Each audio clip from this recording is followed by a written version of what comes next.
Kalian tahu yang lagi rame sekarang ini? NASA mengungkap adanya ancaman badai matahari tersembunyi, bumi dalam keadaan siaga.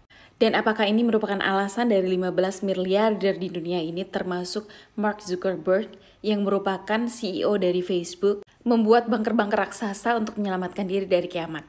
Satelit Solar Dynamic Observatory atau SDO yang dioperasikan oleh NASA pada tanggal 10 Januari 2024, SDO ini mengamati adanya semburan plasma besar yang ada di bagian belakang matahari. Dan menurut NOAA adalah National Oceanic and Atmospheric Administration, menginfokan adanya 3 bintik di matahari.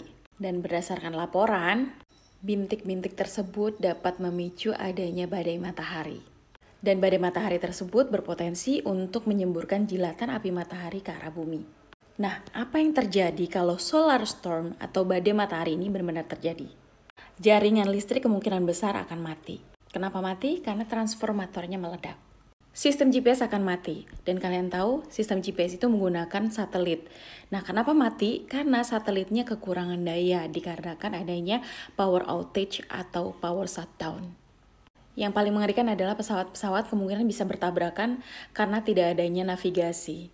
Dan kalian tahu, beberapa bulan lalu Netflix mengeluarkan film yang benar-benar relate sama isu ini. Dan kalian tahu siapa direktur dari film itu? Judul filmnya adalah Leave the World Behind. Direktornya adalah mantan Presiden Amerika Serikat, Bapak Obama. Seorang mantan presiden menjadi direktur dari sebuah film yang di dalamnya terdapat banyak sekali subliminal message. Jadi subliminal message itu semacam pesan tersembunyi yang tersirat atau semacam kode-kode gitu. Nah, di film itu benar-benar digambarkan apa yang terjadi apabila terjadi solar storm. Lalu apa yang kita bisa lakukan untuk menghadapi itu semuanya? Well, kita flashback lagi ke masa lalu. Untuk generasi baby boomer sampai milenial, mungkin dari kalian ada yang pernah tinggal di desa terpencil. Intinya jauh dari kehidupan kota. Kemungkinan besar untuk generasi yang tadi saya sebutkan tidak terpengaruh oleh adanya isu ini. Kenapa? Karena pada era baby boomer sampai milenial ini, terutama yang pernah tinggal di daerah terpencil, mereka pernah merasakan sekali yang namanya hidup tanpa listrik dan internet. Nah, dikarenakan power shutdown, maka jaringan internet akan mati. Dan apa yang akan terjadi?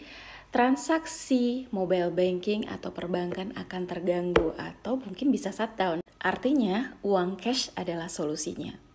Di era sekarang ini, di mana orang-orang belanja atau bertransaksi dengan menggunakan QRIS atau scan barcode atau e-money, semuanya cashless. Nah, ada baiknya untuk kita menyimpan uang cash.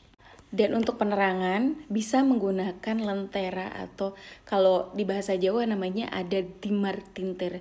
Dimar tintir itu dengan menggunakan bahan bakar minyak tanah kalau zaman dulu. Nah, dikarenakan minyak tanah itu sudah lama ditarik dari peredaran, kemungkinan besar untuk mendapatkan minyak tanah akan sulit. Jadi, diperlukan sumber energi lain. Nah, dimar tintir ini bisa dibuat dengan menggunakan minyak goreng. Kalau kalian pengen tahu gimana caranya, nanti kalian bisa komen untuk dibuatkan tutorialnya. Selanjutnya adalah siapkan tas siaga bencana. Isinya apa? Peralatan daya sederhana, makanan siap saji, obat-obatan, dan pakaian cadangan. Hal-hal tersebut bisa membantu kita untuk bertahan hidup sementara. Nah, sumber daya yang dimaksud adalah yang tadi aku bilang, sebagai penerangan mungkin bisa menggunakan sumber energi dari minyak tanah atau minyak goreng. Anyway, NASA adalah buatan manusia. Dan manusia juga bisa salah gak sih? Yang terpenting adalah ikhtiar, tawakal, dan berdoa. Semoga semua prediksi tersebut tidak terjadi. NASA sendiri juga bilang kok, adanya solar storm atau badai matahari ini kemungkinan besar dikarenakan adanya siklus 11 tahunan. Dan sebagian besar siklus 11 tahunan itu tidak dapat diprediksi. Jadi tidak ada yang tahu kapan adanya badai matahari besar akan terjadi. Wallahu a'lam bishawab.